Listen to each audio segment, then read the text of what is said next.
So, good afternoon, everyone. Please let me know whether I'm audible and visible.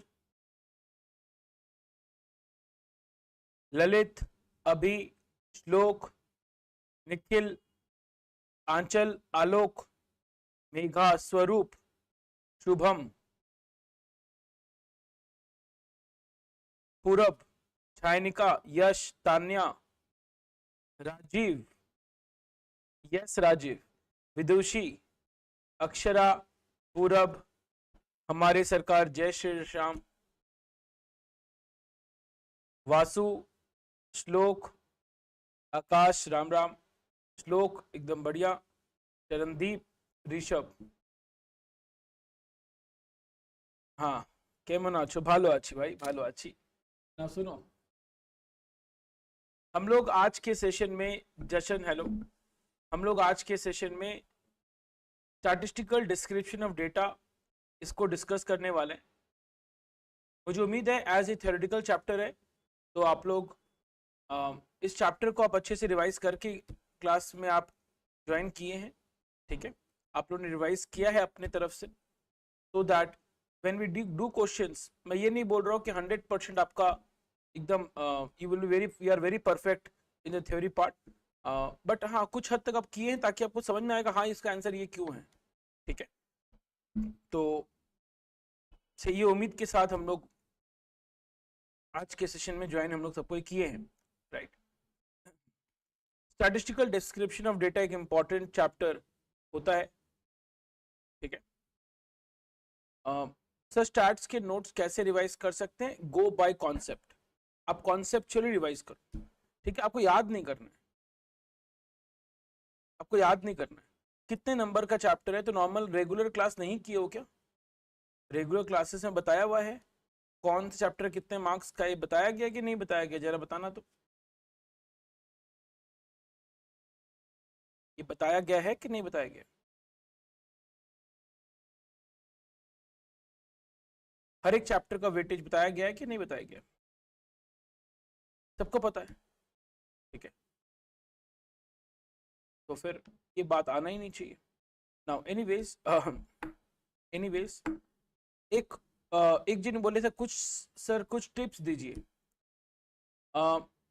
देखो tips का बात जहां तक है, अगर मैं मैथ्स का बात करता हूं तो मैथ्स में if you are revising the notes and notes revise करने के बाद रिवीजन के दौरान जो पीडीएफ में शेयर कर रहा हूं, आप उस पीडीएफ के सारे क्वेश्चंस अगर कर लेते हैं तो वो आपका एक लेवल ऑफ प्रिपरेशन हो गया। हाँ, इसके अलावा आप ऑलरेडी आईसीआई का जो स्टडी मैट है वो तो आप ऑलरेडी एक बार किए ही होंगे, जब हम क्लासेस हम लोग कंडक्ट कर रहे थे साथ साथ तो हुआ ही है आपका आईसीआई का स्टडी मैट, तो वो ऑब्वियसली मान रहे आईसीआई का स्टडी मैट हो चुका है। एंड प्लस अगर आप पीडीएफ क्वेश्चंस कर रहे हैं तो you are very prepared for the exam, nothing to worry about it, ठीक है।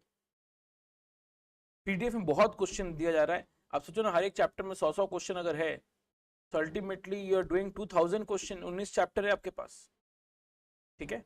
2000 क्वेश्चन करके अगर एग्जाम में बैठोगे उसके बाद अगर कम मार्क्स आएगा तो पॉसिबल नहीं है, और इसके बाद कम मार्क्स आना का मतलब है आपने ठीक से प्रैक्टिस नहीं किया है फिर, ठीक है ना।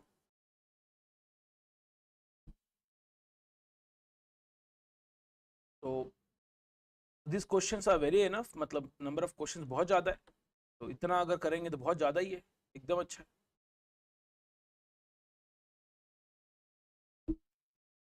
Fine enough, okay okay okay okay. और एक और अपडेट, एक और अपडेट, जैसे कि कल आप लोग बता रहे थे कि कल आप लोग का सुबह में तो लॉ का सेशन रहेगा, रिवीजन का लॉ का सेशन रहेगा, और लॉ का सेशन रहेगा तो in that case and afternoon में मैं कल क्लास ले नहीं पाऊंगा, तो will have day after tomorrow, right, will have our session day after tomorrow, that is on Monday. Monday को रखेंगे अपने, अच्छा मंडे को we can have from 12 o'clock also, we can have from 2 o'clock also, because Monday को मेरा class जो है शाम को ही है, तो which time do you think we should do it? 12 o'clock पूरा टाइम पे, या फिर 2 o'clock वाले टाइम पे?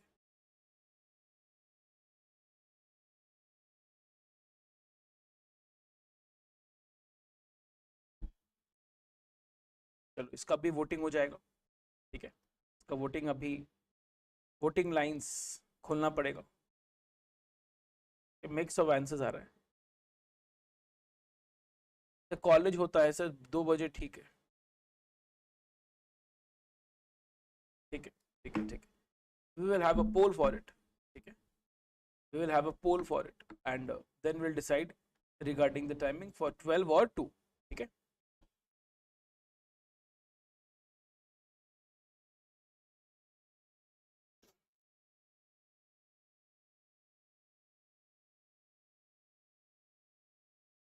अभी डाल दे पोल, चलो अभी डाल देते उसमें।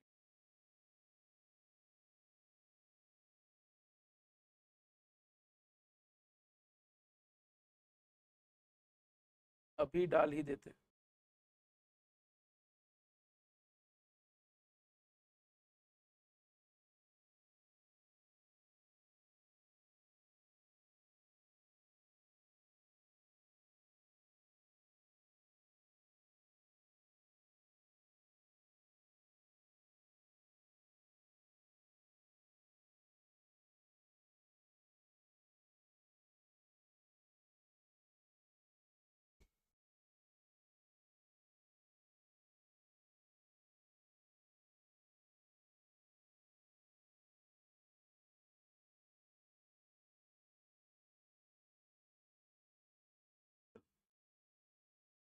पोल डाल दिए हैं, हाँ, ठीक है।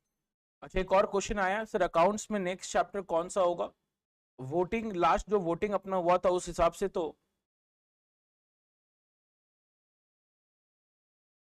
उस हिसाब से तो अपना टॉपिक रहेगा कौन सा? डेप्रिसिएशन, है ना, डेप्रिसिएशन रहेगा। तो डेप्रिसिएशन का फाइल मैं आप लोग से शेयर कर लूंगा, ठीक है।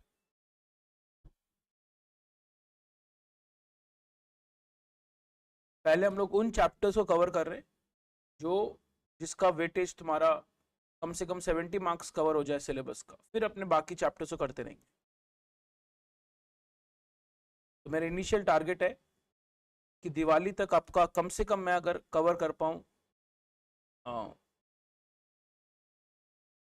क्या बोलते हैं, एटलीस्ट 70 मार्क्स का पोर्शन, ठीक है।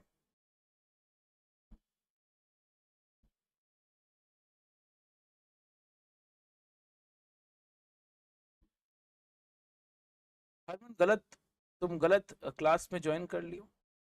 ये दिसंबर 23 वाले का है, मई 24 वालों का क्लास नहीं चल रहा, ठीक है ना हरमन। अकाउंट्स में हम लोग हरमन अभी बेसिक्स चल रहा है, आई थिंक खत्म हो जाएगा, ठीक है। अभी ट्रायल बैलेंस नेक्स्ट डे खत्म करेंगे और उसके बाद हम लोग डे बुक्स वगैरह करेंगे, तो ये 2-3 क्लास और लगेगा आई थिंक, तो अपना बेसिक्स खत्म हो जाएगा अकाउंट्स का, and then we will enter into the main syllabus, ठीक है।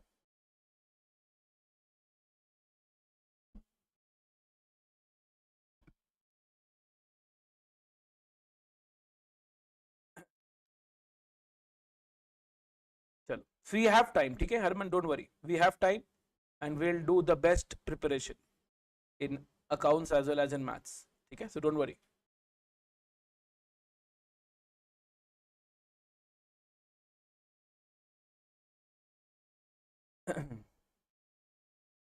Thank you Shlok, thank you lavish.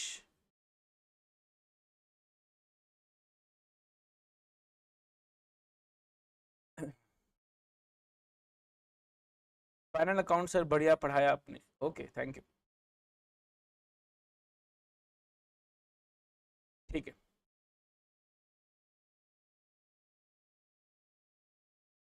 Yes Shubhranjan, Ram Ram.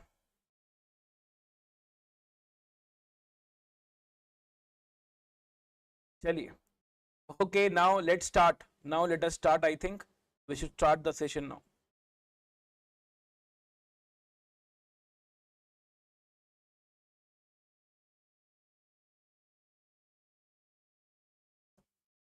आप लोग को ऑलरेडी पीडीएफ शेयर कर दिए थे।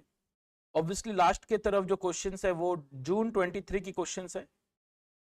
लास्ट से अपने क्वेश्चन देखते हैं हमेशा। तो question number 126, the modes of presentation of data are. आपको याद होगा प्रेजेंटेशन ऑफ डेटा को लेकर मैंने बताया था, एक होता है टेक्सचुअल प्रेजेंटेशन जो कि रियल लाइफ में फॉलो ही नहीं होता है, जो कि रियल लाइफ में फॉलो ही नहीं होता है। दूसरा होता है टैबुलर प्रेजेंटेशन। तीसरा होता है डायग्रामेटिक प्रेजेंटेशन। ऑल्दो मैंने चौथा बताया था ग्राफिकल प्रेजेंटेशन, बट मैंने बोला था आईसीआई क्या करके रखा है, ग्राफिकल को डायग्रामेटिक के अंदर ही रखा है। इसलिए as per ICI will say only three ways, one is textual, one is tabular and one is diagrammatic. ठीक है, मैं सिर्फ आंसर्स नहीं बोलूंगा, I will give the explanation also. ठीक है, तो just listen to it also. तो आपका क्या होगा, उस क्वेश्चन के कारण अगल बगल का और सारा बात भी आपका रिवाइज हो जाएगा। ठीक है, क्योंकि आंसर तो ऑलरेडी है आपके पास, तो आंसर खाली बताना तो है नहीं मेरे को। हाँ, तो हम अगल बगल का बात भी करेंगे थोड़ा बहुत, तो उसमें भी पार्टिसिपेट करना है आपको, खाली आंसर नहीं देना है इसका आंसर क्या होगा। ठीक है, तो चलिए इसका आंसर क्या होगा, सी होगा, टेक्सचुअल, टैबुलर और diagrammatic. For tabulation caption is, अच्छा 2 वर्ड था, जिसने डिटेल्ड नहीं किया है वो कर सकते हैं क्या, रिकमेंडेड नहीं है, कर सकते हैं, रिकमेंड नहीं करेंगे बट करने का मन है तो आप कर सकते हैं। अच्छा 2 वर्ड याद है, कैप्शन और स्टब। कैप्शन और स्टब, कैप्शन वर्ड किसके लिए था, कैप्शन वर्ड किसके लिए था, कैप्शन वर्ड किसके लिए था, कॉलम के लिए। C for caption, C for column, C for caption, C for column. याद करने का तरीका, जशन ध्यान दो, याद करने का तरीका बताए थे, C for caption, C for column, और इसलिए स्टब का मतलब क्या होगा, रो होगा। नाउ जो लोग आंसर डी बोल रहे हैं, डी में देखो रो का बात कर, डिस्क्राइब द रो एंड सब रोज, ये तो गलत है ना। रो को डिस्क्राइब कौन करता है, स्टब करता है। रो को डिस्क्राइब कौन करता है, स्टब करता है, तो डी तो नहीं हो सकता। और रो का हेडिंग कहां आता है, लेफ्ट हैंड साइड में, और कॉलम का हेडिंग कहां आता है, अपर पार्ट में आता है। हिसाब से जो एंटायर अपर पार्ट है उसको तो क्या बोलते हैं, एंटायर अपर पार्ट को क्या बुलाते हैं। अच्छा एक बात बताओ, entire upper part of the table को क्या बुलाते हैं, entire upper part of the table को क्या बुलाते हैं, entire upper part of the table को क्या बुलाते हैं, बॉक्स हेड। Very good. तो यहां पर ऑप्शन नहीं है, हमको upper part of the table को मार्क करना पड़ रहा है, बट बेटर होता upper part of the table describes the columns and सब कॉलम्स, अगर लिखा हो रहा तो वो बेटर होता। तो ऑप्शन नहीं है, इसलिए हम लोग क्या मार्क करना पड़ा, ए मार्क करना पड़ रहा है। अच्छा lower part of the table में क्या रहता है बताओ तो, टेबल के लोअर पार्ट में क्या रहता है, टेबल के लोअर पार्ट में क्या रहता है, lower part of the table क्या रहता है, foot note. Very good, foot note. और मेन पार्ट को, मेन पार्ट को क्या बोलते हैं, मेन पार्ट को क्या बोलते हैं, बॉडी। वेरी गुड, ठीक है ना, इसलिए बी सी या डी नहीं होगा, डी तो गलत स्टेटमेंट ही है। अच्छा 124, ये क्वेश्चन जून 23 में आया तो था, लेकिन हम लोग क्लास में एकदम सेम, नंबर्स भी सेम है, नंबर्स भी सेम है, क्लास में किए हुए क्वेश्चन है। क्वेश्चन क्या होगा, शायद किसी को आंसर ही याद होगा तो डायरेक्टली मार्क भी कर दे। ठीक है, जैसे मैंने जब क्वेश्चन अभी मैं देख रहा हूं तो मुझे आंसर ही याद है, इसका क्या है आंसर। ठीक है, तो ऐसे और भी किसी के साथ भी हो सकता है, किसी क्वेश्चन देख के हमको आंसर याद है इसका, तो ठीक है, तो बट ठीक है, अब बहुत जिनों से नहीं, हमको तो याद नहीं है, तो ठीक है आप सॉल्व करेंगे। ठीक है, बट जिनको याद हो जाता है तो वो लोग डायरेक्टली बोल देंगे सर इसका आंसर तो 50% ही होगा। Although will solve it, don't worry. Question क्या बोल रहा है, the following is the data related to daily income of 86%। 86% का तुमको डेली इनकम का इंफॉर्मेशन दिया है। सर आपको कैसे पता, आईसीआई तो क्वेश्चन पेपर इशू ही नहीं करता। अगर सब कुछ हम तुमको बता देंगे तो फिर मेरे पास क्या रहेगा फिर। हाँ ऋषभ, सारा सीक्रेट अगर हम तुमको ही बता दें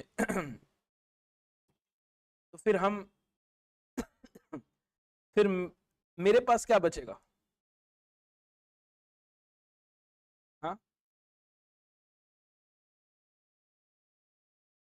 ठीक है, अब सुनो। तो क्वेश्चन बोल रहा है what percentage, not number of person, percentage of person बोला है। अच्छा, परसेंटेज ऑफ पर्सन कैसे आता है? Number of person by total number of person 86 into 100 करने से आएगा। तो अर्निंग एटलीस्ट 1500 मतलब, अच्छा एटलीस्ट 1500 मतलब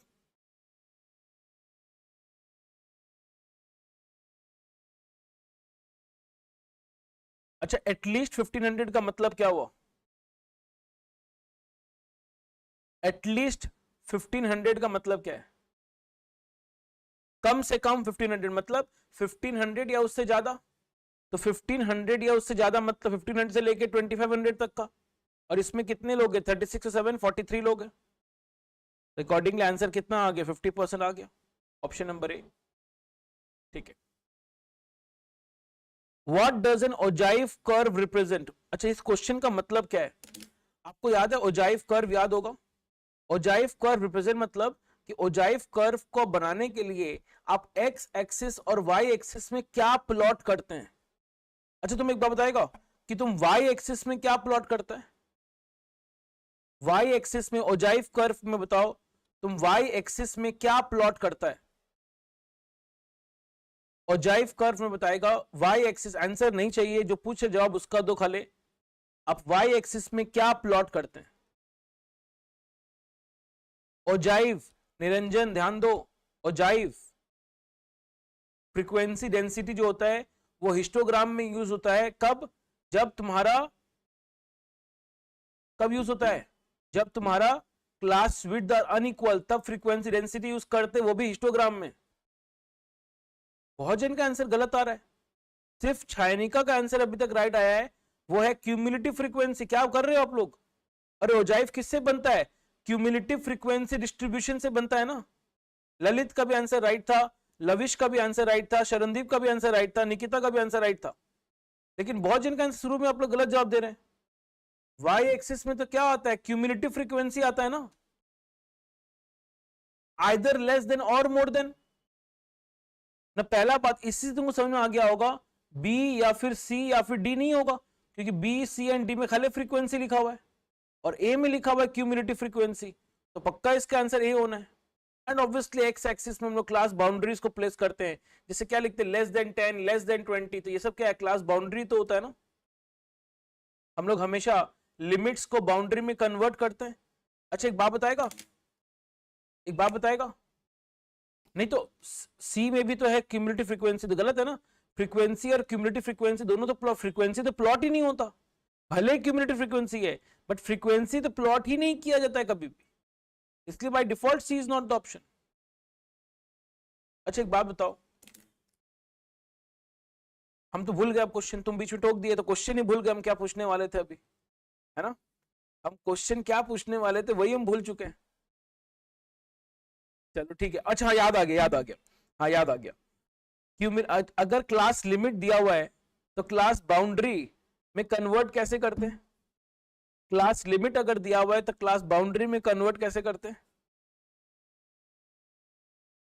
क्लास लिमिट अगर दिया हुआ है तो क्लास बाउंड्री में कन्वर्ट कैसे करते हैं, ये बताओ।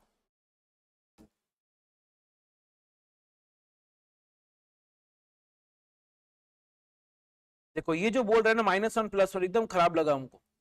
ठीक है, d/2, शुभम हाजरा बता रहे d/2 करेक्ट। डिफरेंस बाई 2, हम अपर लिमिट और लोअर लिमिट का डिफरेंस लेते, डिवाइडेड बाई 2 करते, और लोअर लिमिट के लिए माइनस करते d/2 और अपर लिमिट के लिए प्लस करते d/2, है ना। अब अनिंदो बोल रहे हाफ द गैप, बात एक ही है। गैप कोई डी बोलते और हाफ मतलब एकदम करेक्ट है, कोई दिक्कत नहीं है। Is it okay? यस और नो?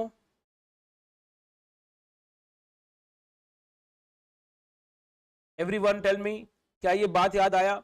कोई भी जिन +0.5 -0.5 नहीं बोलेंगे, एकदम नहीं बोलेंगे, एकदम पसंद नहीं आया मेरे को ये बात।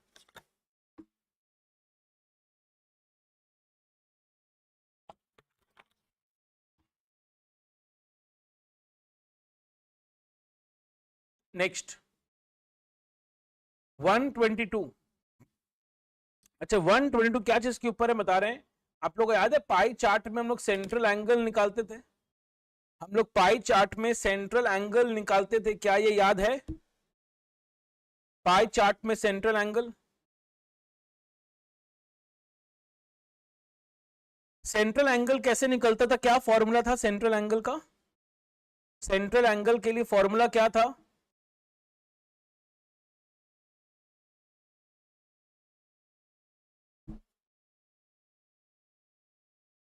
Correct.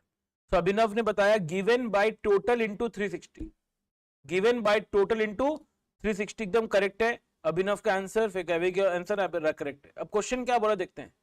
The share holding pattern of ABC limited is as follow, मतलब एबीसी कंपनी में जो शेयर होल्डर्स है उनका होल्डिंग का पैटर्न क्या है? तो जो कंपनी का प्रोमोटर है, अच्छा कंपनी का प्रोमोटर किसको बोलते हैं? Who are called promoters, although फर्क नहीं पड़ता, जस्ट नॉलेज के लिए पूछ रहे हैं। प्रोमोटर किसको बुलाते हैं?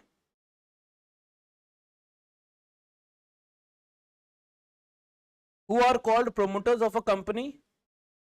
Tell me everyone. Who initiate the company, right? जैसे इन्फोसिस के प्रोमोटर कौन थे? Who was the promoter of the company Infosys? Owners share holders को बोलते हैं। Who starts the company? लेकिन इन्फोसिस स्टार्ट कौन किया था? इन्फोसिस स्टार्ट कौन किया था? तो बताएगा इन्फोसिस स्टार्ट कौन किया था? नारायण मूर्ति, है ना? तो Narayana Murthy was a promoter. All actual में अगर इन्फोसिस का बात करें, not only Narayana Murthy but वो और उनके 5 दोस्त ने मिलकर स्टार्ट किया था, जिसके लिए और उस कंपनी को स्टार्ट करने के लिए उनके पास पैसा भी नहीं था। तब नारायण मूर्ति की जो वाइफ थी सुधा मूर्ति, थी मतलब क्या, जिंदा अभी भी, नारायण मूर्ति की जो वाइफ है सुधा मूर्ति, उन्होंने पैसा दिया, 10,000 रुपया दिया था, बोला स्टार्ट करो बिजनेस को भी 10,000 रुपीज। और आज के दिन पे देख लो कहां है बिजनेस।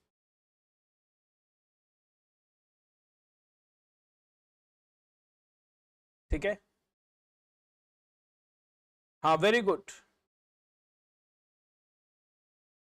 यस सर, रील में देखा, रील, अच्छा तुम लोग को रील से पता है, ओके। बट मैंने जब अपने अकाउंट्स में, आप बीसी की भी पढ़ा, अरे नहीं, जब मैंने कंपनी अकाउंट्स पढ़ाना स्टार्ट किया था ना, तो मैं कंपनी अकाउंट्स इन्फोसिस के एग्जांपल से स्टार्ट करता हूँ। ठीक है, मैं बताता हूँ इन्फोसिस कंपनी स्टार्ट कैसे हुआ था एंड एवरीथिंग। बिकॉज जब तक आप रियल लाइफ में ये नहीं समझोगे कि रियल लाइफ में कंपनी स्टार्ट कैसे होता है, हाउ डज कंपनी स्टार्ट्स, ठीक है, तो you will not understand. BCK में नहीं भाई, अकाउंट्स का बात कर रहे, कंपनी अकाउंट्स। हमको नहीं पता था बीसीके में भी है। जनरल नॉलेज से बताएं, तब हम बताते हैं कि डिविडेंड कितना मिलता है नारायण मूर्ति को अभी। ठीक है,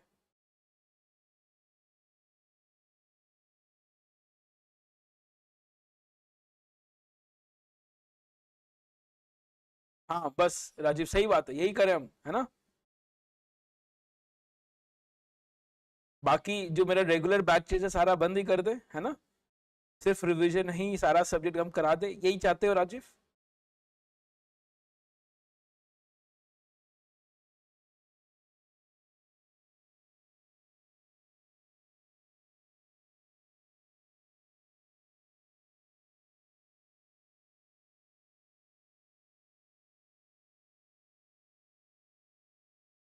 हाँ सर, हमारा फायदा होगा। और जो बच्चे मेरे भरोसे रजिस्टर किए, उनका उनका तो नुकसान हो जाएगा ना।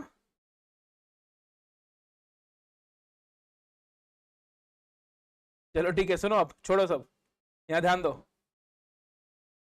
तो इसका मतलब हम लोग क्या निकालना है, प्रोमोटर का बात हुआ, FII DII government and public, कितना कितना शेयर है उनके पास, मिलियंस दिया हुआ है।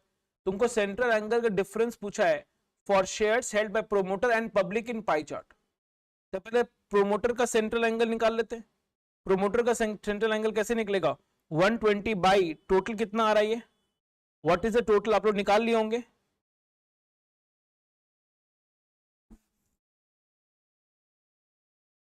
टोटल कितना है 200 क्या, इंटू 360, इससे कितना आ रहा है, आई थिंक इट्स कमिंग 216 क्या, 120 बाई 200 इंटू 360 कितना, 216।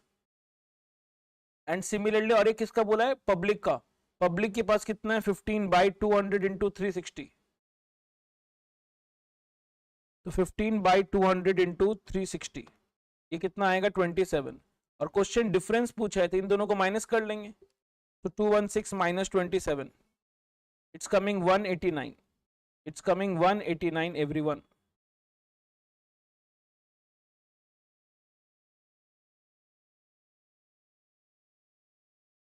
ऑल्दो इसको निकालने का एक और तरीका भी हो सकता है, अगर तुम एक बार में निकालना है तो तुम डायरेक्टली इसको माइनस ही कर लो। 120 माइनस 15 कितना होता है? 105। 105 बाई 200 इंटू 360 करेगा तब भी 189 आ जाएगा। ठीक है, ऑप्शन नंबर बी।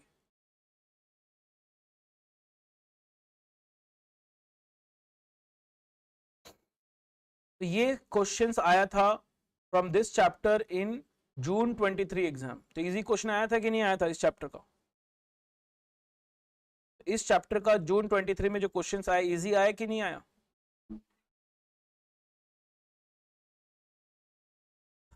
यस। तो अब हम लोग आते हैं अगले क्वेश्चंस के तरफ। Let's move further to few more questions. Question क्या बोल रहे हैं यहां पे ध्यान दो।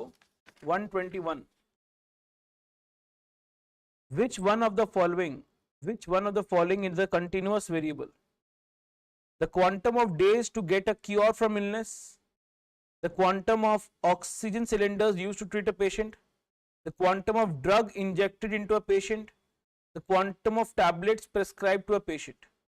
कंटिन्यूस वेरिएबल आप जानते हैं जो एक रेंज में डिफाइंड होता है, जो एक रेंज में कोई भी वैल्यू ले सकता है, उसको बोलते हैं कंटिन्यूस। डिस्क्रीट मतलब एग्जैक्ट वैल्यूज होना चाहिए। बताइए क्या होना चाहिए आंसर? नाउ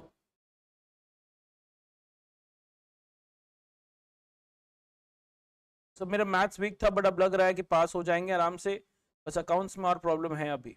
ठीक है, नाउ जो लोग ऑप्शन नंबर ए बोल रहे हैं, ऑप्शन नंबर ए पढ़ो एक बार। तो क्या है? Number the quantum of days to get a cure from illness, the quantum of days to get cure, number of days का बात हो रहा है। अच्छा, number of days to get cure, पहला बात। एक बार हम ऑप्शन डी का बात करते हैं, क्वांटम ऑफ टैबलेट। तो नंबर ऑफ टैबलेट तो या तो एक हो सकता है या दो, टैबलेट तो एक या दो या तीन या चार ही होगा ना। 1.12 टैबलेट तो कुछ होता नहीं है। जो भी चीज एक रेंज में कोई भी नंबर ले सकते हैं उसी को तो कंटिन्यूस बोलते हैं। तो डी तो नहीं हो सकता ना quantum of tablet. Option B का बात करते, क्वांटम ऑफ ऑक्सीजन सिलेंडर। तो ऑक्सीजन सिलेंडर या तो एक सिलेंडर होगा या दो होगा या तीन सिलेंडर होगा। मेरा क्वेश्चन है, जो लोग ए बोल रहे हैं, ए में क्या लिखा हुआ देखो, क्वांटम ऑफ डेज। लेकिन mg होता है ना, आप समझे नहीं? वो तो उस दवाई का पावर का बात करें, यहां क्वांटम ऑफ टैबलेट का बात, कितना टैबलेट, नंबर ऑफ टैबलेट्स का बात हो रहा है। समझ आया? आप जो दवाई एक पेशेंट को, quantum of tablet prescribe to patient, एक पेशेंट को जो दवाई दिया जाएगा वो 5 दवाई है, 6 दवाई है, 3 दवाई है, 2 दवाई, 1 दवाई कुछ दिया जाएगा ना। लाइन को पढ़ो ठीक से पूरा एकदम। एक पेशेंट को ट्रीट करने के लिए तो एक सिलेंडर या 2 सिलेंडर या 3 सिलेंडर। तुम्हारा तबियत खराब है, हम तुमसे पूछते कितने दिन में ठीक हो जाओगे, तो क्या तुम कभी भी 1.1 बोलोगे? एक बात बताओ, अगर आधा ऑक्सीजन सिलेंडर यूज होता है तो मेरा क्वेश्चन है, तुम्हारा बिलिंग जो होगा आधा सिलेंडर का होगा कि एक सिलेंडर का होगा? रिजुल ये बताइए, तुम्हारे लिए एक सिलेंडर लगाया गया था, तो मेरा क्वेश्चन है, तुमसे जो चार्ज किया जाएगा एक सिलेंडर का, कि या तुम बोलेंगे नहीं माफ करो कितना वेट बचा हुआ है, पूरा ही होगा ना। ठीक है ना? तो इसलिए आधा जो, गो बाय रियलिटी, ऑलवेज डोंट। अब जब भी कोई क्वेश्चन देखते हैं आप उसको रियल लाइफ से लिंक करो, ठीक है? तो आपका आंसर हमेशा मिलेगा। सिमिलरली मेरा क्वेश्चन है, अगर हम तुमसे तुम्हारी तबियत खराब है, तुम कितने दिन में ठीक होगा हम तुमसे पूछेंगे, तुम जवाब क्या देगा? मान लो तुमको फीवर हुआ है, हम पूछे कितने दिन में ठीक होगा, तुम क्या बोलेगा?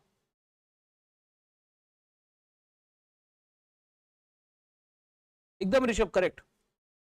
हाँ जी बताइए, आपको अगर तबियत खराब है, मैं पूछूंगा कितना दिन में तुम ठीक हो सकता है, तो तुम क्या बोलेगा? या तो तुम बोलेगा सर आज ही तुरंत ठीक हो जाएंगे हम, या फिर तुम बोलेगा 1 दिन में ठीक होंगे, या तुम बोलेगा 2 दिन, या तुम बोलेगा 3 दिन, या तुम बोलेगा 4 दिन।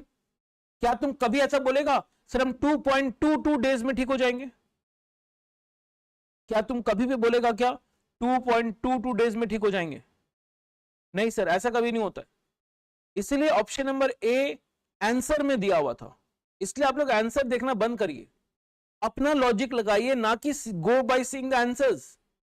ये सेम क्वेश्चन मैंने क्लास में करवाया था, मैंने बोला था ये आंसर में गड़बड़ी है, इसमें ए नहीं होना चाहिए, इसका आंसर आईसीआई भी ए दिया था, और तब मैंने बोला था ये आंसर गलत है, इसका आंसर क्या आना चाहिए, होना क्या चाहिए आंसर, आंसर सी होना चाहिए। सी में क्या था, quantum of drugs injected into a patient. अब ड्रग कितना इंजेक्ट किया जा रहा है, वो तो कितना भी ग्राम में हो सकता है, ड्रग तो कितना ग्राम में हो सकता है। हाँ ऐसे भगवान है, लेकिन भगवान का बात भी, किसी का बात तो हम एक लेवल तक सुनेंगे जहां तक वो सही है। अब तुमको अगर लगता है, अगर यहां बात होता है क्वांटम ऑफ इंजेक्शंस, तो नंबर ऑफ इंजेक्शंस 1 2 या 3 होगा, बट ड्रग्स को इंजेक्ट करने का बात आएगा तो वो तो सर, हाँ अगर लिक्विड है तो एमएल में बोलेंगे, अगर वो थोड़ा सा पाउडर के फॉर्म पे तो ग्राम में बोलेंगे, ठीक है ना, और एमएल तो पॉइंट में हो सकता है।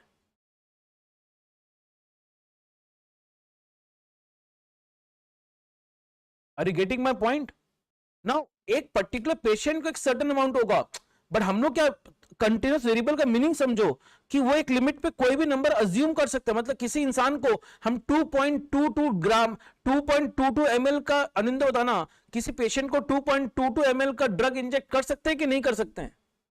2.22 ml का ड्रग इंजेक्ट किया जा सकता है कि नहीं किया जा सकता है?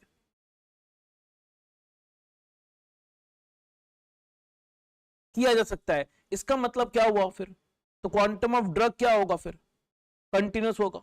अब तुम हार, अब यहां पर तुमको कॉल लेना है कि तुमको सही को फॉलो करना है या फिर, क्योंकि एक प्रॉब्लम है मैथ्स के साथ, एज मैथ्स का कॉपी मंगवा नहीं सकते हैं, तो इसलिए मेरे को भी नहीं पता आईसीआई मार्क्स क्या चीज में देगा, तो यहां पर तुमको भगवान, इसलिए भगवान का पूजा पाठ करना बहुत जरूरी है, भगवान का पूजा पाठ करना बहुत जरूरी है। अगर आप पूजा पाठ करेंगे तो जैसा आप करेंगे आपको, मतलब जहां पर थोड़ा रिस्क वाला आंसर है, जहां पर पता है इसे गलत है लेकिन हम सही वाला मार्क कर रहे हैं, तो उसमें भरोसा करना पड़ेगा, ठीक है। हाँ सर हम तो डेली करते, वेरी गुड, तो भगवान तुम्हारा साथ देगा, बट कर्म भी करना पड़ेगा, सिर्फ पूजा करने से नहीं होगा, है ना। कोई बच्चा है सी ज्वाइन किया, पढ़ाई लिखाई बंद कर दिया, खाले बस पूजा पाठ करेगा थोड़ी होगा।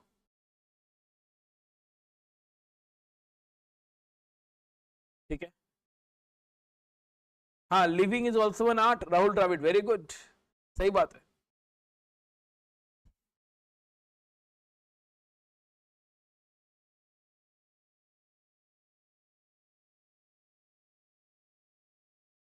श्लोक अभी तुमको हम दिखाएंगे एक चीज, मैंने 5 करवाया था, रुको एक सेकंड,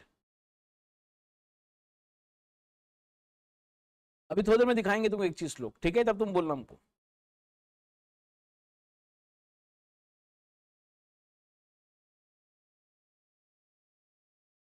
इज इट ओके यहां तक? Question number 121, is it clear?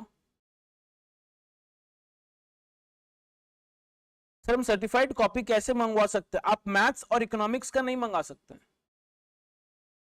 ठीक है।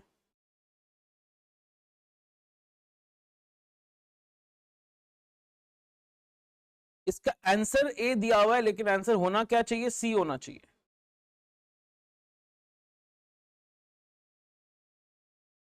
सब बता देंगे, एग्जाम तो दे दो पहले।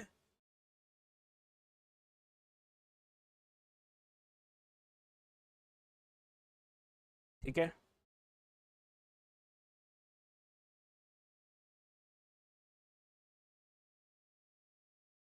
अच्छा लविश नाम का पहले भी बहुत बच्चा पढ़ा हुआ है, तुम क्या वही लविश हो, हमको ऐसा क्यों बार बार लगता है, तुम वही लविश है क्या? हाँ lavish.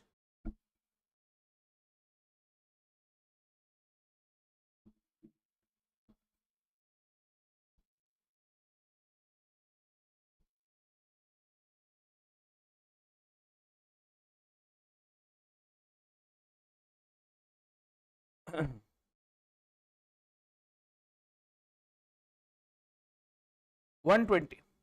Which one of the following is not a mode of presentation of data? इसका बात तो हो चुका है.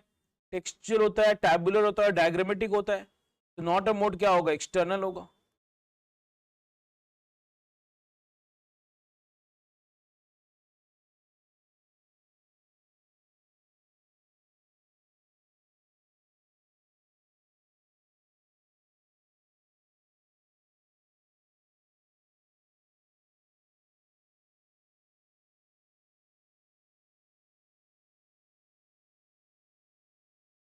Question number 119.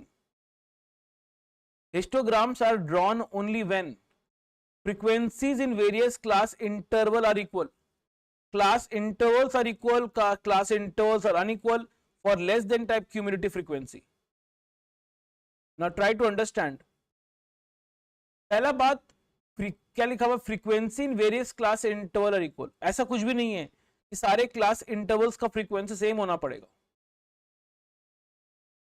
Now class actually histogram अगर क्लास इंटरवल्स इक्वल है तभी बन सकता है, और क्लास इंटरवल अगर अनइक्वल है तभी बन सकता है. बट इक्वल और अनइक्वल, क्योंकि क्लास इंटरवल अगर इक्वल है तब तो कोई प्रॉब्लम में नहीं है. तब वाई एक्सिस में क्या आएगा? फ्रीक्वेंसी आएगा. और क्लास इंटरवल अगर अनइक्वल है then we plot frequency density. लेकिन बेटर ऑप्शन कौन सा है? कि इक्वल होने से बेटर होता है, ताकि फ्रीक्वेंसी ही यूज कर सके हम लोग आराम से. इसीलिए हम लोग मार्क किसको करेंगे? Class intervals are equal. ठीक है. ऑब्वियसली क्यूमुलेटिव फ्रीक्वेंसी के लिए तो ओजाइव बनता है, उसके लिए हिस्टोग्राम है ही नहीं.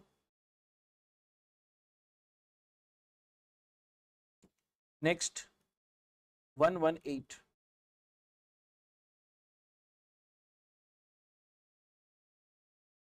The collected information on which of the following characteristic do not form data. इसमें से डेटा कौन सा नहीं है? इसमें से डेटा कौन सा नहीं है?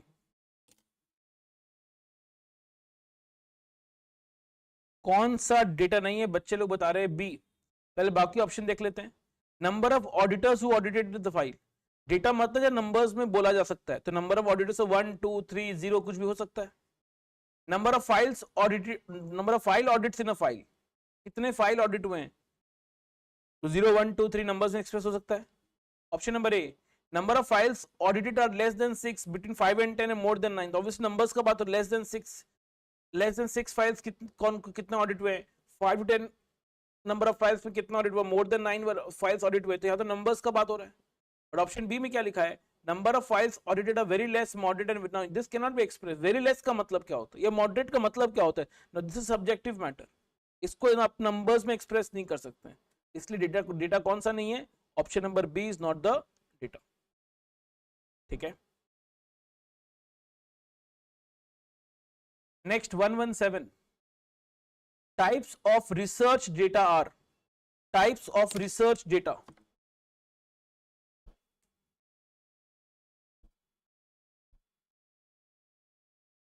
Types of data. अच्छा, why not D? Why not D? Obviously organised unorganised कुछ होता नहीं है, प्रोसेस्ड अनप्रोसेस्ड कुछ नहीं होता है. बट ऑप्शन बी और ऑप्शन डी दोनों तुम्हारा सुना हुआ है, तो ऑप्शन डी क्यों नहीं होगा? ऑप्शन डी क्यों नहीं होगा ये बताओ.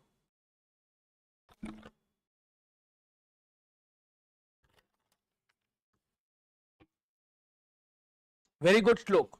वो क्वांटिटेटिव का ही पार्ट है. जो क्वांटिटेटिव डेटा होता है वो दो तरह का होता है, one is discrete and one is continuous. But actual में डेटा दो तरह का होता है, क्वालिटेटिव एंड क्वांटिटेटिव, है ना. इसलिए आंसर क्या होगा? बी होगा. ठीक है, एकदम करेक्ट. अच्छा next, we get dash by plotting cumulative frequency against respective class boundary. बताओ क्यूमुलेटिव फ्रीक्वेंसी से क्या बनता है? क्यूमुलेटिव फ्रीक्वेंसी एक ही ग्राफ है जो बनता है क्यूमुलेटिव फ्रीक्वेंसी से. एक ही ग्राफ है जो बनता है क्यूमुलेटिव फ्रीक्वेंसी से, और वो है ओजाइव.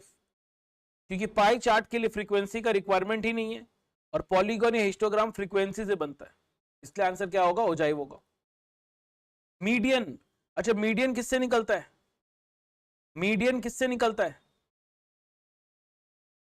मीडियन किससे निकलता है? कौन सा ग्राफ से मीडियन मिलता है? हाँ जी, कौन से ग्राफ से मीडियन मिलता है? Very very bad lavish. कौन से मीडियन किससे मिलता है?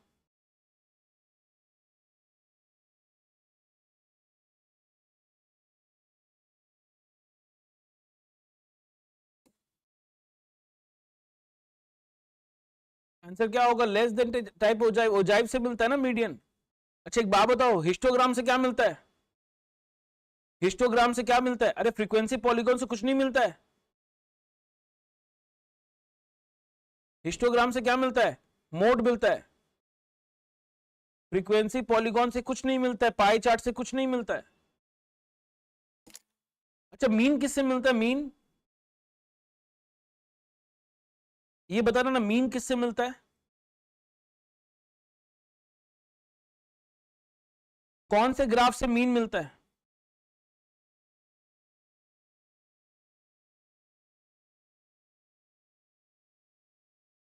किसी से नहीं। ऐसा कोई ग्राफ नहीं है, ऐसा कोई ग्राफ नहीं है जिससे मीन मिलता है। ठीक है, चलो तो ठीक से ध्यान रखना है सब चीज को।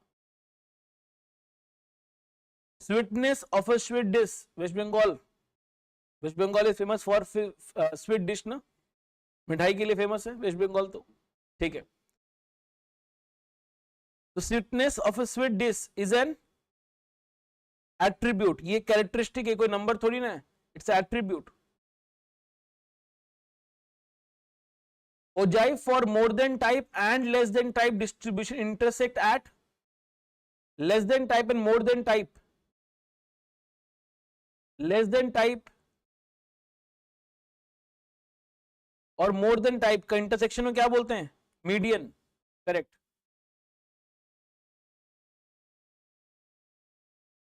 अच्छा 112 तुमको याद है? इसका मैंने बोला था फॉर्मूला है, याद कर लेना, ऐसा बताया था, याद है? इस फॉर्मूला को याद करने मैंने बोला था, इस फॉर्मूला को मैंने याद करने बोला था, याद है? क्या फॉर्मूला था? 1+3.322 log n। 1+3.322 log n, ये फॉर्मूला तुमको मैंने याद करने बोला था। सर आप हरियाणा का फेमस डिश बता सकते हो क्या? वो तो आप बताओगे, आप हरियाणा से हो। इसको याद रखना, ये आईसीआई मैट में कहीं गिवन नहीं है, बट एक बार एग्जाम में पूछ लिया था दिसंबर 22 में। है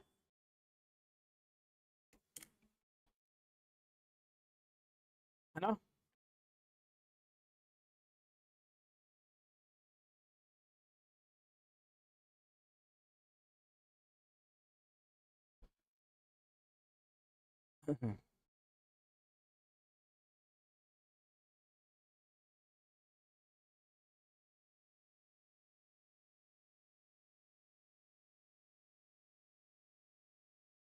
सर बिहार का बता दो, बिहार में तो लिट्टी चोखा ही होता है ना।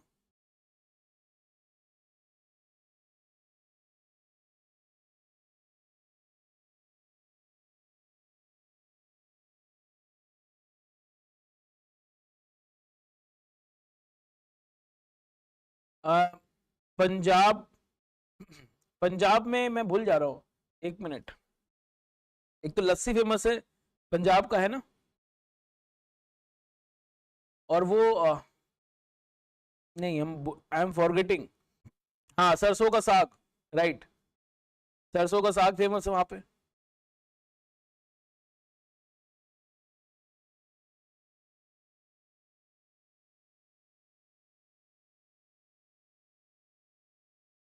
ठीक है चलो,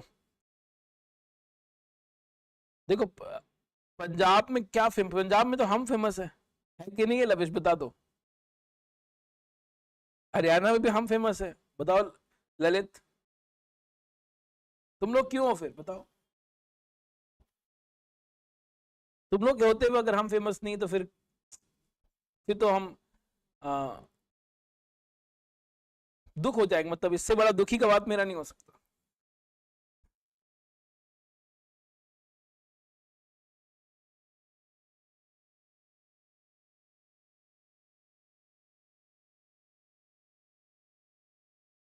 चलो ठीक है।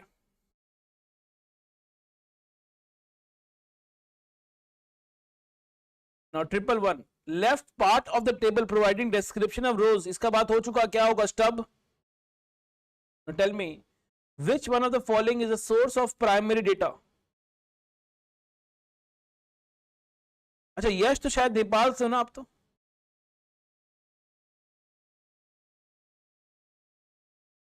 यश तो शायद नेपाल का है ना। हाँ देखा।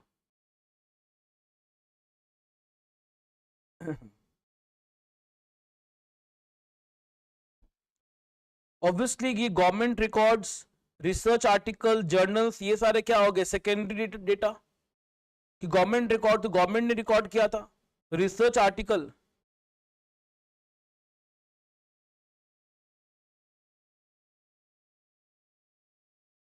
सर आपको कैसे पता, क्योंकि वो बताया हुआ है मेरे को पहले।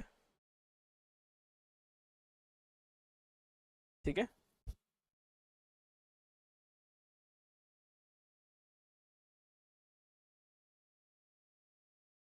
गवर्नमेंट रिकॉर्ड्स क्या होता है सेकेंडरी डेटा, रिसर्च आर्टिकल और जर्नल्स भी, कोई और रिसर्च आर्टिकल तो कोई और रिसर्च किया उसका आर्टिकल का डेटा यूज कर रहे हैं हम, जर्नल्स भी कोई और लिखता है, बट क्वेश्चन एर फील्ड एन्यूमरेटर्स आपको याद होगा, this is one of the way of collecting primary data, इसलिए 110 का आंसर क्या होगा, डी होगा। ऑल्दो प्राइमरी डेटा को कलेक्ट करने का, प्राइमरी डेटा को कलेक्ट करने का और भी मेथड था, एक तो क्वेश्चन था और एक था पर्सनल ऑब्जर्वेशन, एक था इंटरव्यू मेथड, है कि नहीं।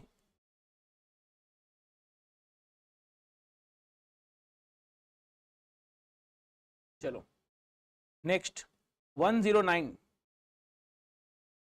Multiple axis line chart. नहीं यहां पर लाइन डायग्राम का बात हो रहा है, वो तो इंटरव्यू का पार्ट है, डायरेक्ट पर्सनल और direct interview, personal interview, indirect interview, तो इंटरव्यू का पार्ट हो गया। ठीक है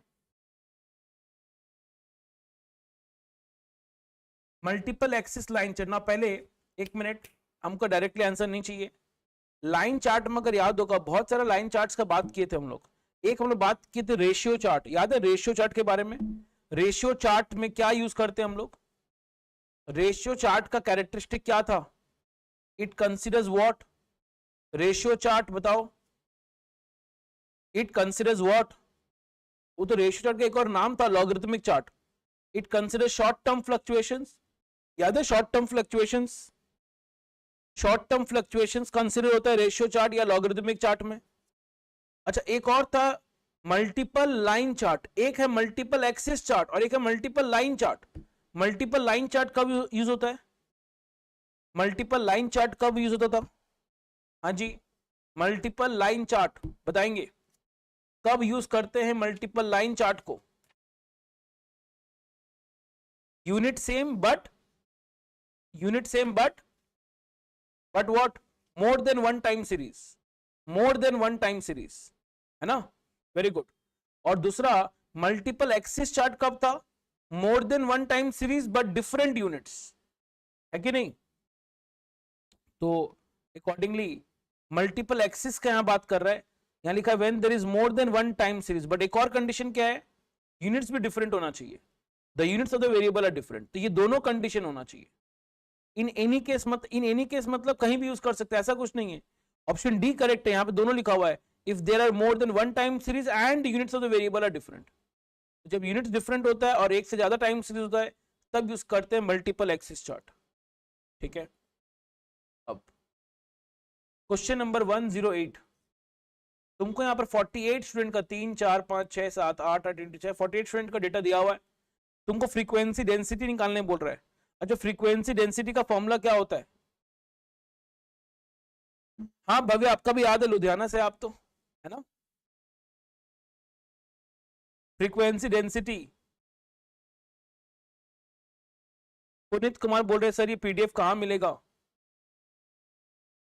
पीडीएफ ऑब्वियसली जो मेरा चैनल है टेलीग्राम में, सिद्धांत सुंथालिया, जो जिस नाम से ये चैनल सिद्धांत सुंथालिया के नाम से अगर आप सर्च करेंगे तो आपको वहां एक चैनल दिखेगा, पब्लिक चैनल है, उसमें ये पीडीएफ शेयर किया हुआ है।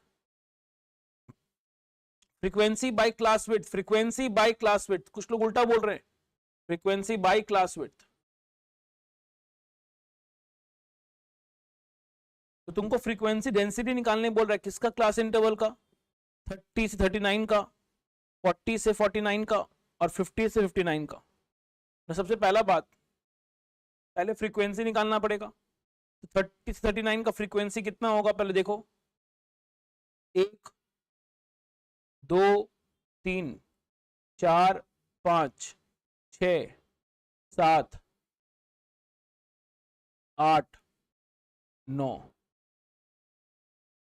40 से 49 का 1 2 3 4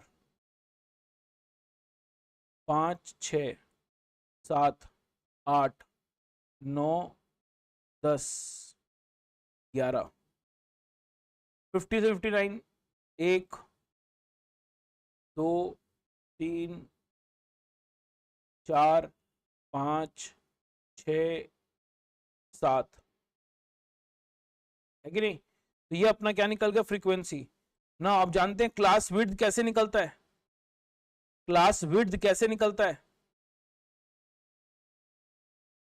क्लास विड्थ कैसे निकलता है ना? ध्यान दो, क्लास विड्थ कैसे निकलता है, कोई बताएगा?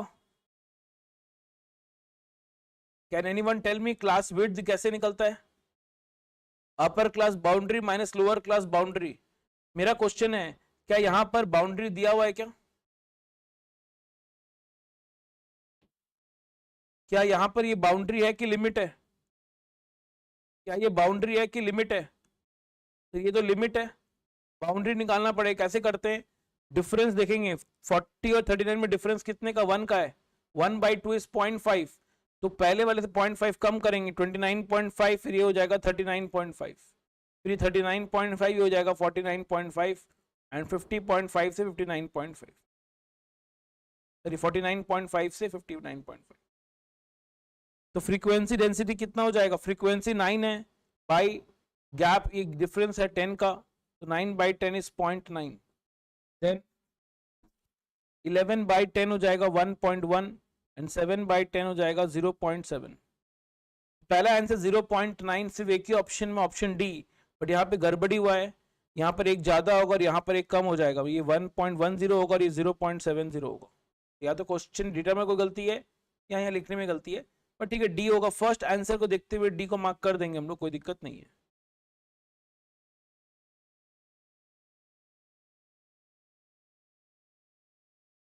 बट यहाँ पे गड़बड़ी था।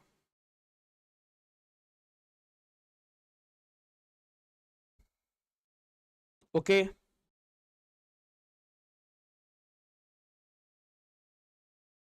Next 107, the following data relate to the marks of a group of students below 10, below 20, below 30, below 40, below 50 दिया हुआ है। Number of students who got more than 30 पूछ रहा है, 30 से ज्यादा कितने लोगों का आया? अच्छा पहले तुमको ये बताओ, ये टेबल बनाया हुआ है, ये फ्रीक्वेंसी डिस्ट्रीब्यूशन है या फिर क्यूमुलेटिव फ्रीक्वेंसी डिस्ट्रीब्यूशन है?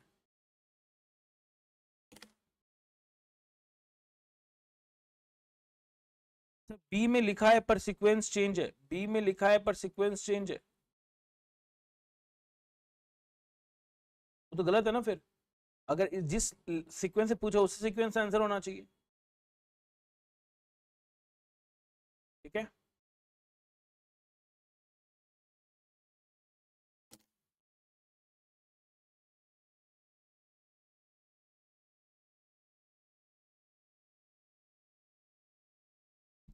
ऑल दिस का आंसर दिया हुआ क्या है? 108 का, 108 का आंसर दिया हुआ क्या था?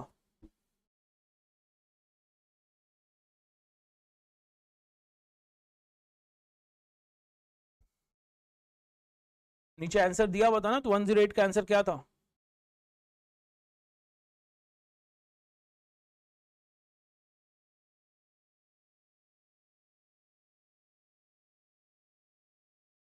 डी दिया हुआ था ना, हाँ तो वही होना चाहिए, वो कुछ प्रिंटिंग मिस्टेक है, ठीक है। एनीवेज, बोल रहे how many students got more than 30, तो यहां पर ही क्या दिया? क्यूमुलेटिव फ्रीक्वेंसी कौन सा? Less than type.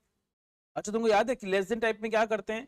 हम लोग फ्रीक्वेंसी को ऐड करते जाते हैं, और लास्ट वाला जो क्यूमुलेटिव फ्रीक्वेंसी होता है that is nothing but total frequency. मतलब सारे स्टूडेंट, मतलब टोटल स्टूडेंट कितने 100 है, टोटल फ्रीक्वेंसी मतलब टोटल स्टूडेंट कितने 100 है। तो क्वेश्चन बोला कितने लोगों का मार्क्स 30 से ज्यादा आया, 30 से कम कितने लोगों का आया, 65 लोगों का। और टोटल में अगर 100 है, 30 से ज्यादा कितने लोगों का आया, बाकी लोगों का आया। तो 100 माइनस 65 कितना आ रहा है,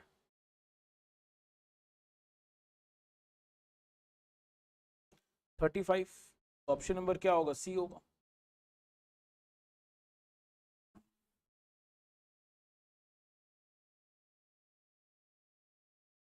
अब उसका तो कोई उपाय नहीं Rishabh. Next 106, a student marks in 5 subjects S1 S2 S3 S4 S5 दिया हुआ है। if we need to draw a pie chart to represent these marks, central angle for S3 खुद से निकालो। सेंट्रल एंगल निकालने सिखा चुके हैं, S3 का सेंट्रल एंगल निकालना है, खुद से निकालेंगे।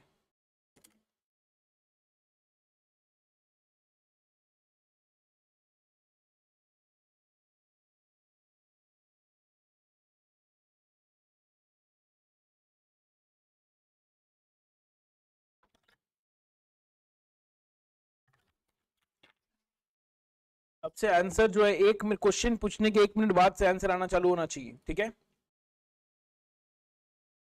सेंट्रल एंगल निकालने का तरीका क्या है, S3 का पूछा है तो S3 का मार्क्स कितना 90 बाई टोटल करेंगे, इन पांचों का ऐड करो, 86 plus 79 plus 90 plus 88 plus 89 which is 432 into 360।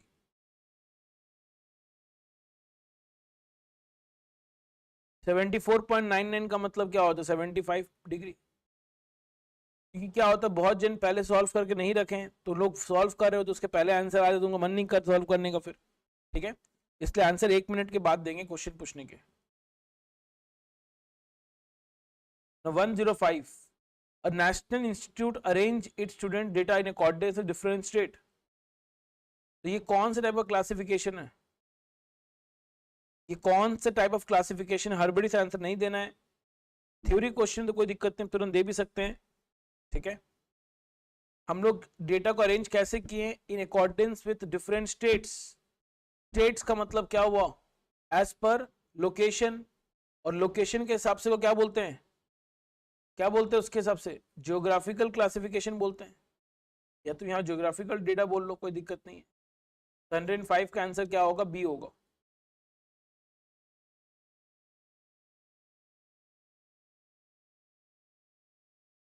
Next 104, next है 104, in a study about the male and female student of commerce and science departments of a college in 5 years, the following data are obtained। तो data दिया हुआ है और question कुछ पूछ रहा है, सॉल्व करो सभी कोई। किसी को सॉल्व हो गया है तब 1 मिनट के बाद आंसर देंगे, एंड बाकी लोग सॉल्व करेंगे।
सर आप बोले थे ग्रुप में जून 23 पेपर सेंड कर दोगे, तो मैं हर चैप्टर का जब रिवीजन करवा रहा हूँ तब लास्ट में पहले तो जून 23 के क्वेश्चन करवा ही रहा हूँ।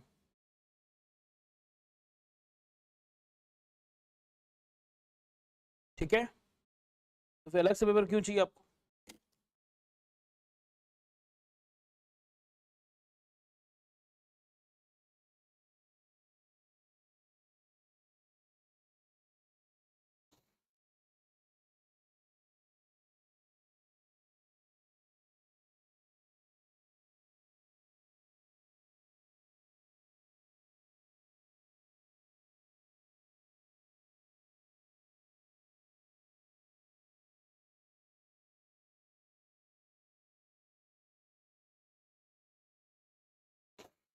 ओके,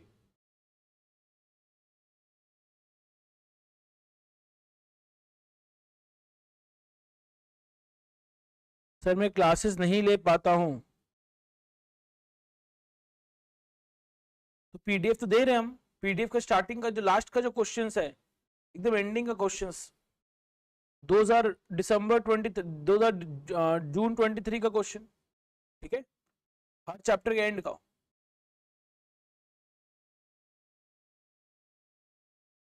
ना क्वेश्चन क्या बोल रहे देखो, in a study about the male and female student of commerce and science department of a college in 5 years, 1995 में क्या हुआ, 3000 बच्चे थे टोटल में, जिसमें से 70% क्या फीमेल, तो इसमें से फीमेल कितने हैं 2100, तो मेल कितने हैं 900। अब मेल में साइंस कॉमर्स और फीमेल का साइंस कॉमर्स, बोला 20% of the male student read science, male student का 20% साइंस पढ़ते हैं, तो 900 का 20% 180, तो 900 में 180 का साइंस पढ़ते हैं, मतलब 720 कॉमर्स पढ़ते हैं। अब और क्या इन्फॉर्मेशन अपने पास है, 65% बच्चे कॉमर्स पढ़ते हैं, मतलब किसका टोटल का ऑब्वियसली, तो 3000 का 65% कितना हो रहा है, 1950 कॉमर्स पढ़ते हैं। टोटल में 1950 कॉमर्स पढ़ते हैं, जिसमें से 720 तो मेल है, फीमेल कॉमर्स पढ़ने वाले कितने हो गई 1230, 1230। फीमेल 2100 में से 1230 कॉमर्स पढ़ते, साइंस कितने पढ़ती है 870। सिमिलरली 2000 ईयर का बात करते हैं, तो उसमें क्या है 3600 स्टूडेंट है, जिसमें बोल रहा है 75% फीमेल है, तो फीमेल 2700 हो गया, तो मेल कितना हो गया 900।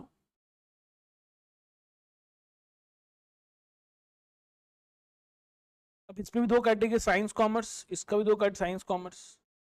50% of female student read commerce, 2700 का 1350 कॉमर्स पढ़ती है, तो 1350 साइंस पढ़ती है। 40% रीड साइंस, तो 3600 का 40% कितना हो गया 1440 पढ़ती है, क्या पढ़ते हैं टोटल में साइंस, जिसमें से 1350 तो फीमेल है, तो मेल साइंस पढ़ने 90 है, तो 810 क्या पढ़ता है कॉमर्स। अब क्वेश्चन क्या बोल रहा है, क्वेश्चन बोला आफ्टर कंबाइनिंग 1995 एंड 2000, 95 और 2000 कंबाइन कर देंगे। अब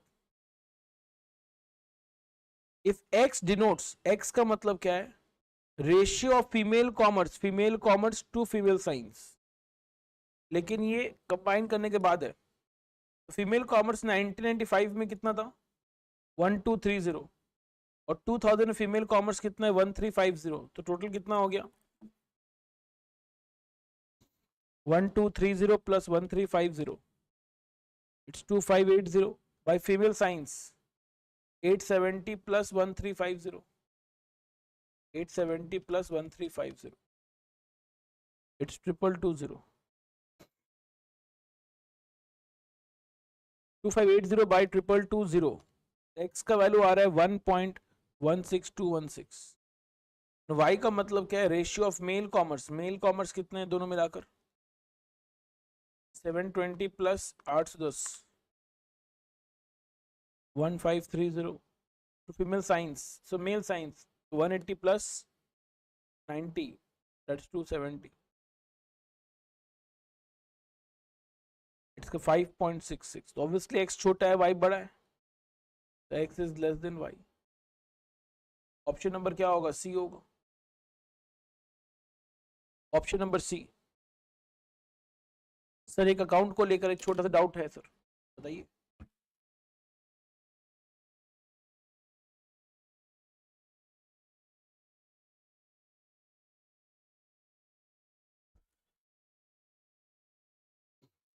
is it okay?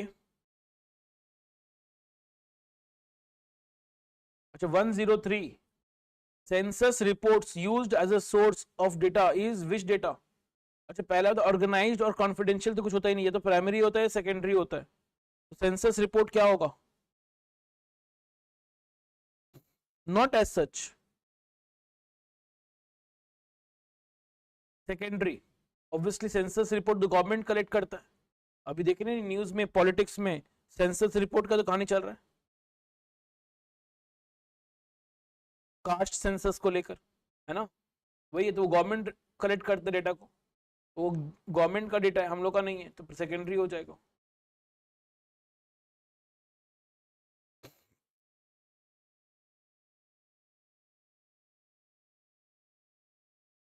Next 102 when data is classified according to one criteria then it is called dash classification।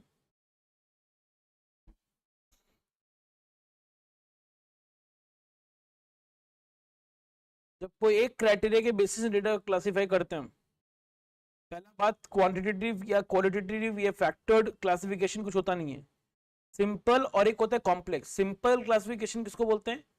जैसे सिंपल टेबल, याद है सिंपल टेबल जिसमें एक ही बेसिस है। और कॉम्प्लेक्स टेबल में क्या होता है, या दो बेसिस में, दो से बेसी बेसिस में टेबल को बनाते हैं।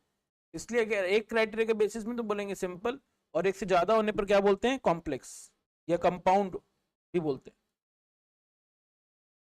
Next 101 the number of times city had mild medium heavy rains respectively 17 10 5। 17 bar mild rain हुआ है, 10 बार मीडियम और 5 बार हेवी रेन हुआ है। Which of the following represented, क्या होगा ये कौन सा डेटा है, यही पूछ रहा है। ऑब्वियसली ये क्वांटिटेटिव डेटा है, 17 10 5 ये तो नंबर्स है, ये क्या हो गया? कंटिन्यूस है नहीं तो एग्जैक्ट नंबर्स है, ये एवरेज भी नहीं है, तो क्या बोलेंगे इसको? Quantitative data. Number of types of cumulative frequency, कितने तरह के होते हैं क्यूमुलेटिव फ्रीक्वेंसी? क्यूमुलेटिव फ्रीक्वेंसी कितने तरह के होते हैं? दो, कौन कौन सा? Less than type and more then type, है ना? इसलिए ऑप्शन नंबर क्या होगा? बी होगा। Next 99 statistics cannot deal with dash data। statistics cannot deal with dash data। कौन से डेटा से स्टैट्स डील नहीं कर सकता? क्वालिटेटिव, क्योंकि स्टैट्स क्या करता है? क्वालिटेटिव को क्वांटिटेटिव में कन्वर्ट करता है और उसके बाद उसका एनालिसिस करता है। 98 5 auditors of your firm had reported there income. आपका बहुत बड़ा कंपनी है, 5 ऑडिटर है, बड़े बड़े कंपनी से होते हैं, इस ब्रांच का ऑडिट ये फर्म करेगा, उस ब्रांच का ऑडिट वो फर्म करेगा, तो 5 ऑडिटर्स ने अपना इनकम बताया और आपने क्या किया? उनका एवरेज निकाला, और एवरेज कितना है? 67,000 per month. You now state that the average income per month of all the auditors of A firm is 67,000। ये कौन सा स्टैटिस्टिक्स है? ये कौन सा स्टैटिस्टिक्स है? डिस्क्रिप्टिव स्टैटिस्टिक्स या फिर इन्फरेंशियल स्टैटिस्टिक्स? डिटेल्ड या फिर नॉन डिटेल्ड कुछ होता ही नहीं है। अगेन आप लोग याद कर रहे हैं, अगेन आप लोग क्या कर रहे हैं? सोल्यूशन देख रहे हैं। इसको डिस्क्रिप्टिव स्टैटिस्टिक्स बोलते हैं, आपको याद होगा बताया था। डिस्क्रिप्टिव स्टैटिस्टिक्स मतलब वो तरह का, उस ब्रांच ऑफ स्टैटिस्टिक्स को बोलते हैं डिस्क्रिप्टिव स्टैटिस्टिक्स, जहां पर डेटा को डिस्क्राइब किया जाता है। डेटा का डिस्क्रिप्शन का मतलब ही होता है दो तीन चीज, एक होता है मेजर ऑफ सेंट्रल टेंडेंसी, एक होता है मेजर ऑफ डिस्पर्शन, तीसरा होता है स्क्यूनेस, चौथा होता है कर्टोसिस। इन्फरेंशियल मतलब ये कैरेक्टरिस्टिक्स के बेसिस में हम अपना कंक्लूजन पे आ रहे हैं, जो कि जिसका एग्जांपल था regression. Regression is one of the example of inferential statistics, क्योंकि हम रिग्रेशन से क्या करते हैं? इन्फर करते हैं, हम उससे एस्टिमेट करते हैं।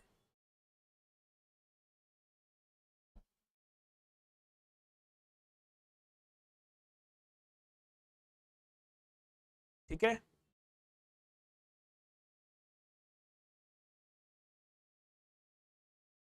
Next 97, the difference between upper limit and lower limit of a class is called, upper limit और लोअर लिमिट का डिफरेंस क्या बोलते हैं?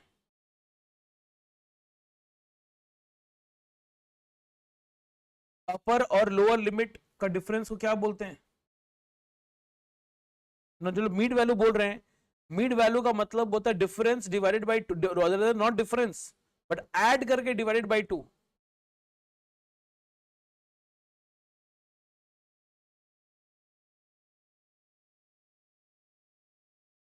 ठीक है, एक्चुअल में अपर और लोअर लिमिट का जो डिफरेंस है तो कुछ भी नहीं बोलते हैं।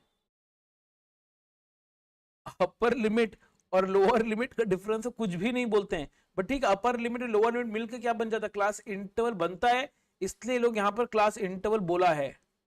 लिमिट को बाउंड्री तो बोल ही नहीं सकते हैं, मिड वैल्यू होगा नहीं और ये फ्रीक्वेंसी है नहीं, एक ही लौता ऑप्शन बच जाता है, वो है क्लास इंटरवल। क्योंकि क्लास विड्थ निकलता किससे है? बाउंड्री से, लिमिट से नहीं निकलता है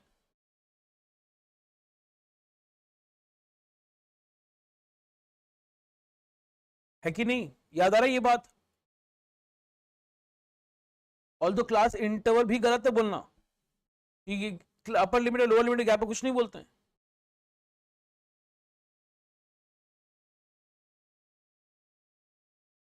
next 96,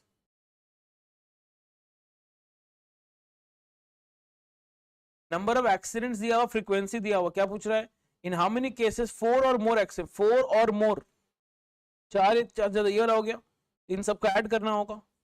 24 plus 27 plus 18 plus 9, it's coming 78, option number सी।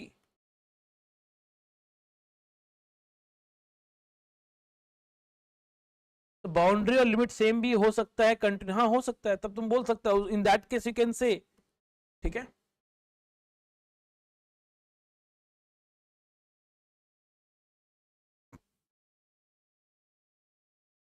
अरे बाउंड्री लिमिट सेम होगा तो उसको बाउंड्री बोलेंगे, फिर लिमिट नहीं बोलेंगे। Graphical presentation of cumulative frequency distribution, cumulative frequency से क्या बनता है? क्यूमुलेटिव फ्रीक्वेंसी से क्या बनता है? ओजाइव बनता है, एक ही लौता है क्यूमुलेटिव फ्रीक्वेंसी से, वो ओजाइव बनता है। Histogram is used for presentation of following type of series, कौन से सीरीज को हम लोग हिस्टोग्राम बना सकते हैं? अच्छा, हिस्टोग्राम बनता कैसे है? कुछ इस तरह से ना, ये होता है हिस्टोग्राम। पहला लिखा है टाइम सीरीज, नहीं तो गलत लिख रहा है। डिस्क्रीट में क्या होता है, हर एक एक्स के लिए वैल्यू गिवन होता है, तो उसमें क्या होता है, गैप हो जाता है, बट हिस्टोग्राम में तो गैप नहीं होता है ना, इसलिए क्या होता है, कंटिन्यूअस फ्रीक्वेंसी सीरीज। और इंडिविजुअल रॉ डेटा है, रॉ डेटा तो होगा ही नहीं, क्लास इंटरवल के फॉर्म पे होना चाहिए, और क्लास इंटरवल के फॉर्म दो होता है, ये तो डिस्क्रीट है कंटिन्यूअस। डिस्क्रीट में गैप हो जाएगा फिर, क्योंकि हर एक एक्स के बदले वैल्यू है, तो डिस्क्रीट से फ्रीक्वेंसी पॉलीगॉन बन सकता है, बट हिस्टोग्राम के लिए कंटिन्यूअस में ही चाहिए।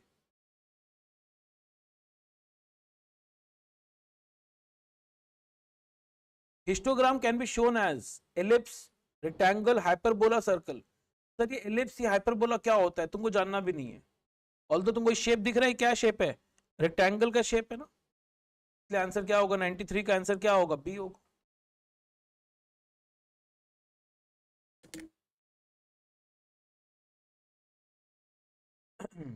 92, ओजाइव गर्व, ogive graph is used for finding.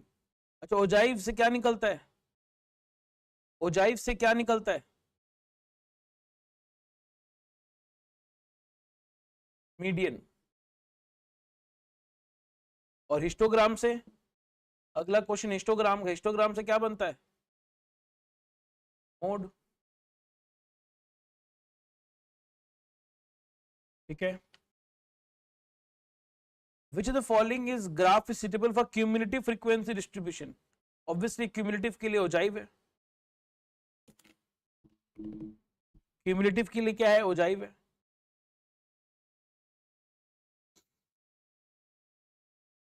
कितने बार सेम आएगा? आप देखो, अच्छा ही तो है ना, अच्छा ही तो है, खराब बात क्या है? क्या तुम चाहते हो तुम्हारे एग्जाम में कोई नया नया क्वेश्चन आ जाए, या फिर तुम ये चाहते हो कि जैसे तुम्हारे एग्जाम में अभी तुम जैसे क्लास में किए हो वैसा ही आए?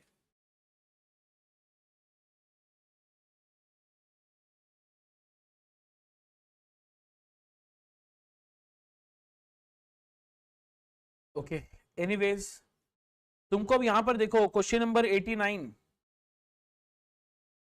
तुमको क्लास दिया हुआ 0 से 10, 10 से 20, 20 30, 30 40 एंड 40 50। फ्रीक्वेंसी भी गिवन है, तुमको 20 से 30 का क्यूमुलेटिव फ्रीक्वेंसी पूछ रहा है sir. But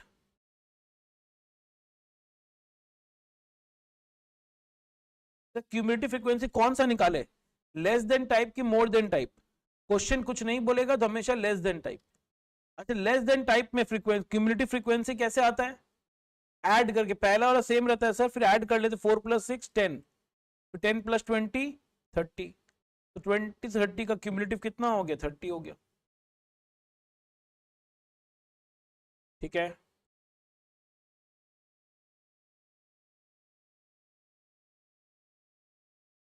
next 88,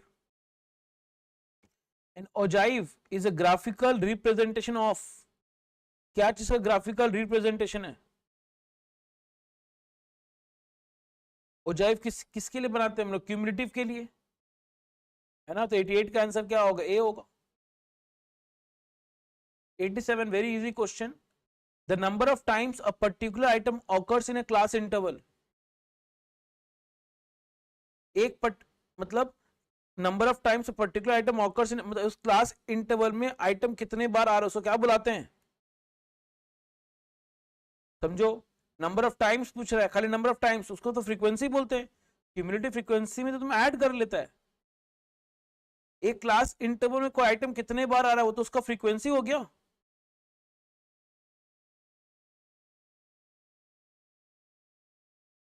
a suitable graph for representing the portioning of total into sub parts. ऐसा कौन सा ग्राफ है जिसमें आप पूरे को वेरियस सब पार्ट्स में डिवाइड करते, कौन सा ग्राफ होता है?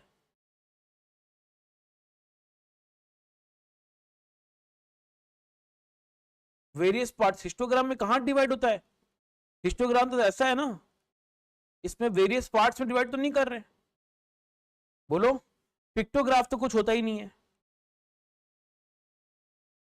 किसमें वेरियस पार्ट्स में डिवाइड होता है? पाई चार्ट में। अच्छा, पाई चार्ट का रिप्लेसमेंट क्या था, कुछ याद है? पाई चार्ट का रिप्लेसमेंट, किसका रिप्लेसमेंट पाई चार्ट था?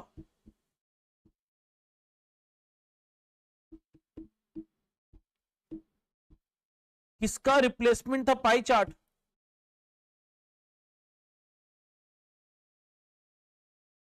हिंट दे रहे, ऐसा कौन सा बार ग्राफ था जिसका रिप्लेसमेंट था पाई चार्ट?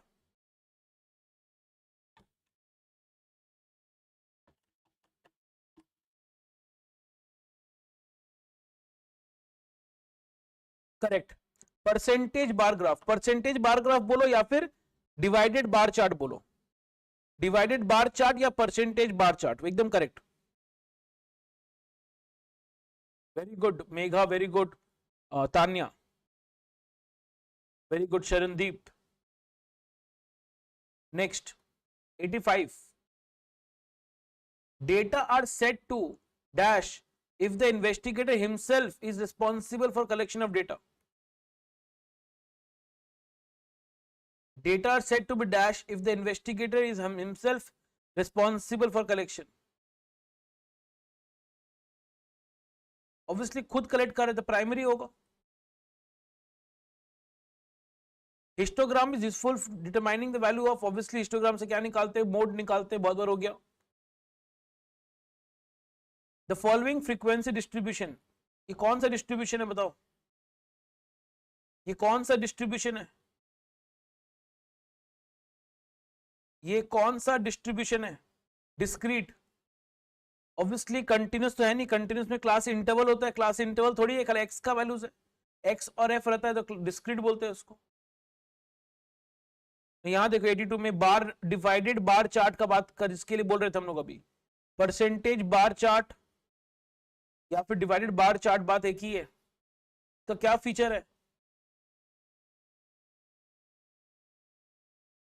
इसका feature, comparing different components of a variable, obviously as ये पाई चार्ट का रिप्लेसमेंट है और पाई चार्ट में वेरियस कंपोनेंट्स हम लोग कंपेयर कर सकते हैं। The relation of different components to the table, मतलब पूरे से उसका कितना परसेंटेज, कितना रिलेशन है टोटल में से, तो वो निकल सकता है। इसलिए डिवाइडेड बार चार्ट का ही दोनों कंडीशन है, तो इसलिए आंसर क्या होगा, डी होगा। इसलिए आंसर क्या होगा, डी होगा, right. Divided bar chart I think is very clear. Divided bar chart I think is very clear, yes और नो। इसमें तुमको दो तीन चीज ध्यान रखने का है। हम लोग बहुत तरह का बार चार्ट का बात किए थे, हम लोग बहुत तरह का बार चार्ट का बात किए थे, और तुमको सारा बार चार्ट के बारे में क्या करना है, ध्यान एकदम रखना है अच्छे से, शुड नॉट फॉरगेट इट।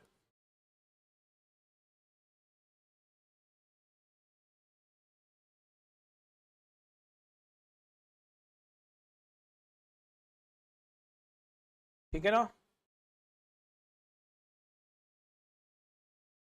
चलिए वो रिवाइज करा दीजिए क्या क्या बात किए थे। जैसे हम लोग बात किए थे, एक तो हॉरिजॉन्टल बार डायग्राम का। हॉरिजॉन्टल बार डायग्राम किसके लिए होता है, क्वालिटेटिव डेटा, या तो क्वालिटेटिव के लिए, या फिर डेटा वेरिंग ओवर स्पेस, जिसको हम लोग बोले थे ज्योग्राफिकल क्लासिफिकेशन, या तो क्वालिटेटिव क्लासिफिकेशन के लिए या फिर ज्योग्राफिकल क्लासिफिकेशन के लिए यूज होता है। और वर्टिकल यूज किसके लिए होता है, क्वांटिटेटिव के लिए और टाइम सीरीज के लिए, करेक्ट है। फिर हम लोग एक बात किए थे मल्टीपल बार डायग्राम, जो रिलेटेड सीरीज को कंपेयर करने में हेल्प करता है, मल्टीपल या फिर ग्रुप बार डायग्राम। फिर एक था कंपोनेंट या सब डिवाइडेड, जिसमें हम लोग डेटा को वेरियस पार्ट्स में डिवाइड करते हैं। और डिवाइडेड या परसेंटेज में क्या था, वेरियस पार्ट्स में डिवाइड भी कर सकते हैं, कंपेयर भी कर सकते हैं, और पूरे से होल से हम लोग रिलेट भी कर सकते हैं। और this was the replacement of pie chart.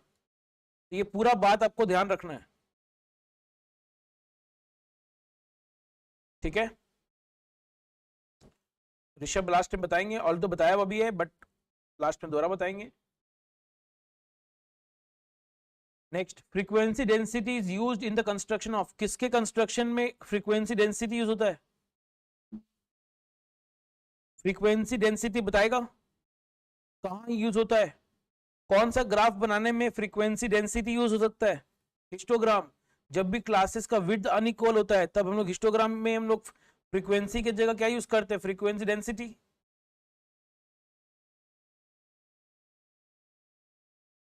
Next, frequency density का फॉर्मूला पूछा है, रेशियो ऑफ फ्रीक्वेंसी डेंसिटी कैसे निकलता है, class frequency by class width. यहाँ क्या लिख रहा है, class frequency to total frequency. अच्छा बताएगा, class frequency to total frequency किसको बुलाते हैं, class frequency to total frequency किसको बुलाते हैं, किसको बुलाते हैं, किसको बुलाते हैं, पहले ये बताओ। Relative frequency, very good. और class frequency to class length या क्लास विड्थ सेम होता है, तो ये हो गया फ्रीक्वेंसी डेंसिटी। और बाकी दोनों चीज कुछ नहीं है, वो हम लोग कोई पार्ट भी नहीं है। नेक्स्ट 79,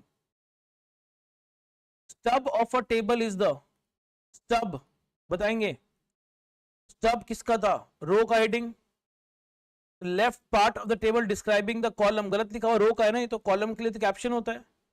बी में भी कॉलम लिखा हुआ, गलत लिखा हुआ है।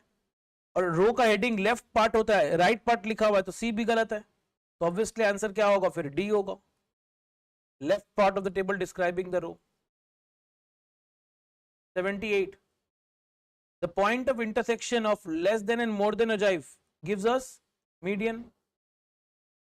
Again frequency density का फॉर्मूला पूछा, frequency density is a ratio of class frequency to class length। 77 का आंसर क्या होगा, बी,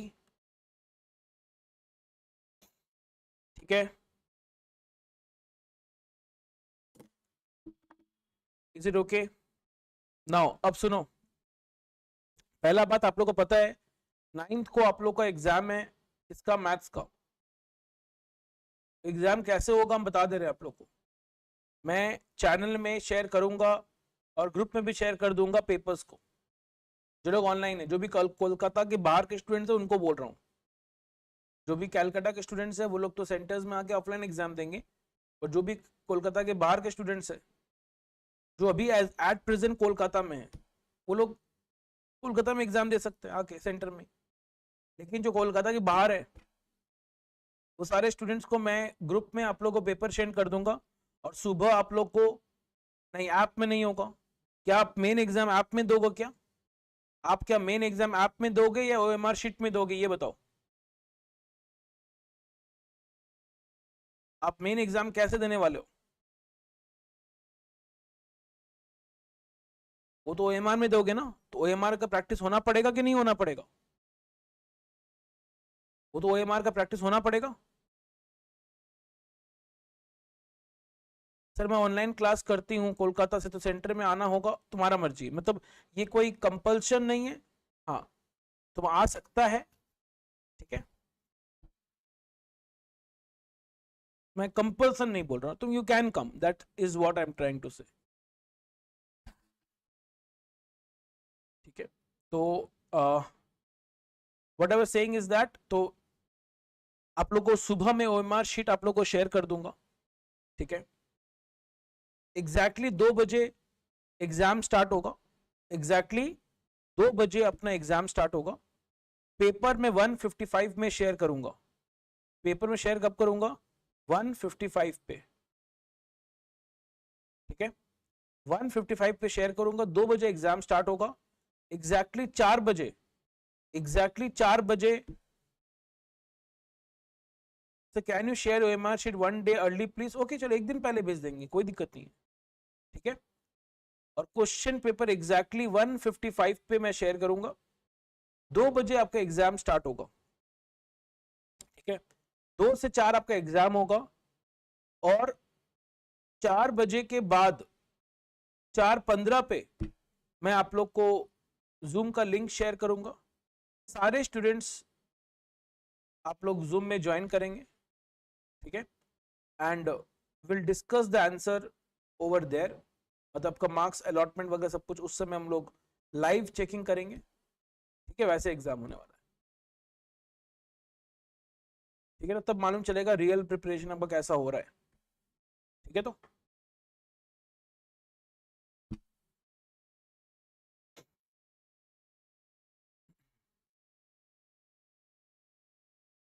टाइम तो हमें खुद ही चेक करना होगा, टाइम, टाइम तो हमें मतलब सबके चेक करोगे, चेक कैसे करेंगे? ऑब्वियसली एमसीक्यू एग्जाम में will tell you the answer, और आपको बताया जाएगा कैसे मार्किंग करना है। 4 बजे तक मतलब, अरे क्या बोल रहे हो, 2 से 4 ही एग्जाम देना है आपको, हाँ कंपल्सरी है, 2 से 4 में ही एग्जाम देना है। बाकी टेस्ट में मैंने कोई रेस्ट्रिक्शन नहीं रखा था, इस टेस्ट में रेस्ट्रिक्शन है, आपको 2 से 4 में ही एग्जाम देना है, ठीक है।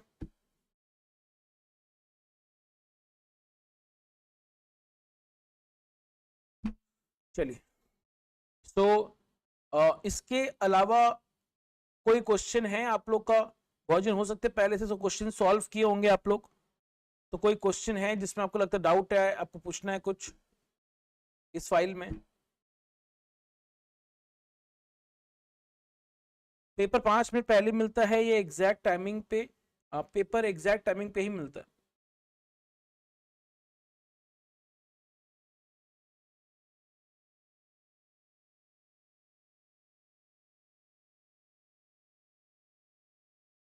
क्वेश्चन मैं पीडीएफ भेजूंगा ग्रुप में, ऑब्वियसली अराउंड 50 क्वेश्चन मैंने आज करवा दिया आप लोग को, बाकी जो क्वेश्चन 76 क्वेश्चन बचा वो आप लोग करना है। लेकिन फिर भी अगर बाई चांस कोई क्वेश्चन किया होगा पहले से, ऐसा कोई क्वेश्चन है जिसमें आपको लगता है डाउट है, तो we can discuss that, otherwise we will end this session because we are done with this chapter.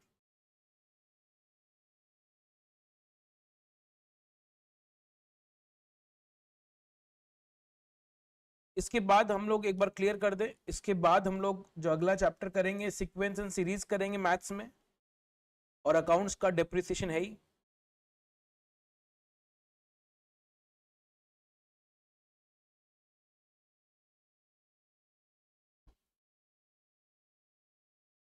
हाँ, जैसे मेरे टाइम पे मेरा मतलब सीए का सेंटर मेरा स्कूल ही था, बचपन से स्कूल स्कूल में पढ़े, वही मेरा सीए का सेंटर था।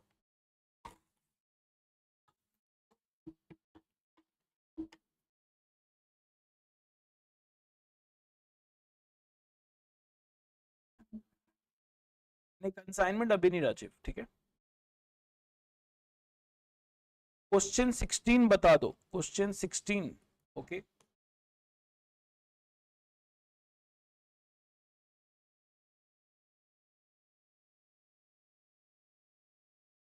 एक बार क्वेश्चन 16 देख लो।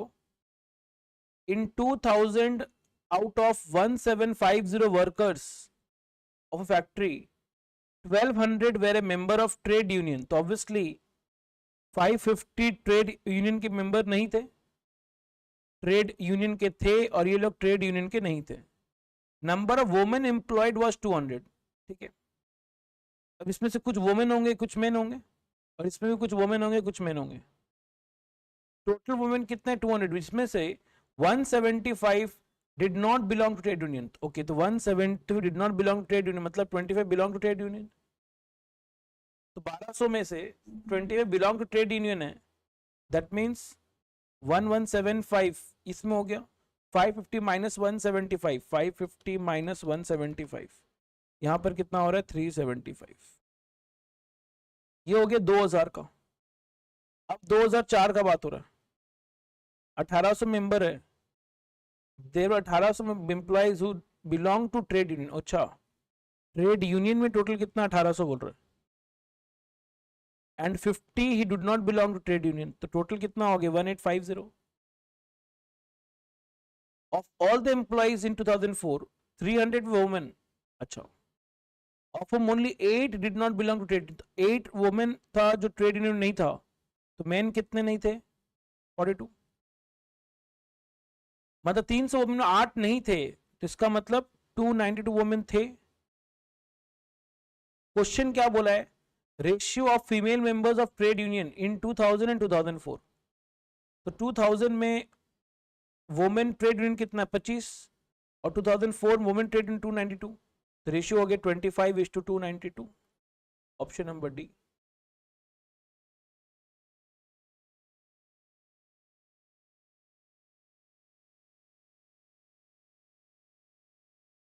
25 कैसे आया? अरे 1200 में अगर 117 25 कैसे आया यहाँ पर? क्योंकि टोटल में 200 वुमेन था, जिसमें से 175 ट्रेड यूनियन के पार्ट नहीं है, तो 25 है।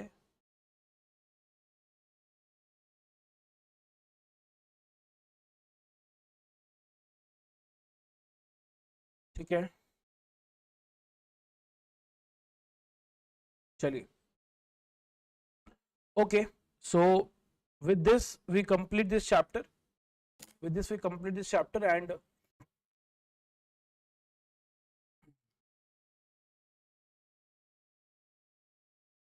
distribution of profit of a company follows bell shaped, क्योंकि profit is a continuous distribution, continuous distribution का तो बेल शेप ही होता है, ठीक है। एनीवेज, तो I think we are done with this chapter and there is no problem with this sum, and वो हर लेवल में होता है। सीए फाइनल क्या, हर लेवल पे, फ्रॉम यू से, मैंने जो सीपीटी दिया तुमको हर लेवल में होगा, ठीक है।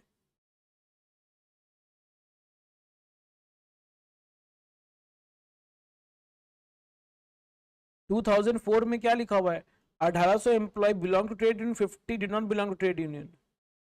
फिर बोल रहा है सारे 300 वुमेन है, जिसमें से 8 डिड नॉट बिलोंग टू, तो 50 डिड नॉट बिलोंग टू, जिसमें 8 वुमेन है, तो 42 मेन है। और 300 में से 8 did not belong to, 292 women belong to, women का ही चाहिए था रेशियो, तो 25 और 292 आ गया,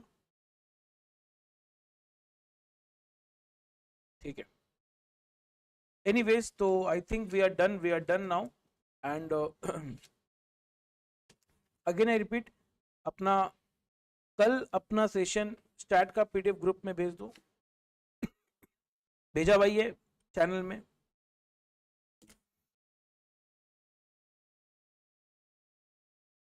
एक तो 9th को आप लोग का टेस्ट है, पहला बात। दूसरा, कल उतना रिवीजन नहीं होगा, कल के बदले अपना परसों होगा। अच्छा टाइमिंग वो चेक करना है, 1 मिनट रुक जाओ, 1 मिनट रुक।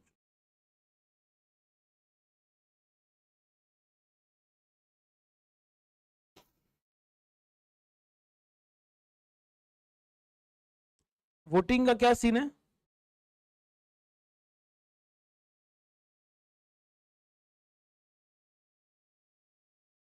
कितना परसेंट मैं चेक नहीं कर रहा हूं, आप लोग बताइए ना देख के।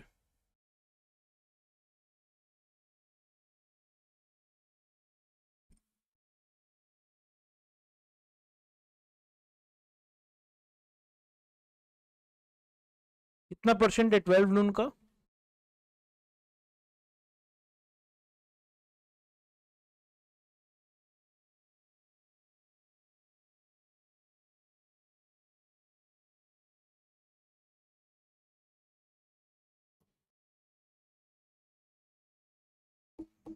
ट्वेल्व नून का तो 2 बजे बेटर रहेगा। चलो ठीक है, I will let you know. ठीक है, I will let you know the timing. ये भी डिस्कस कर लेते हैं और फिर मैं आप लोगों को बता देता हूँ।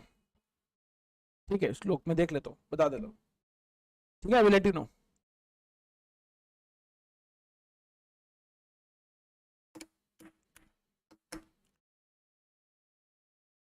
यस श्लोक, ओके फाइन।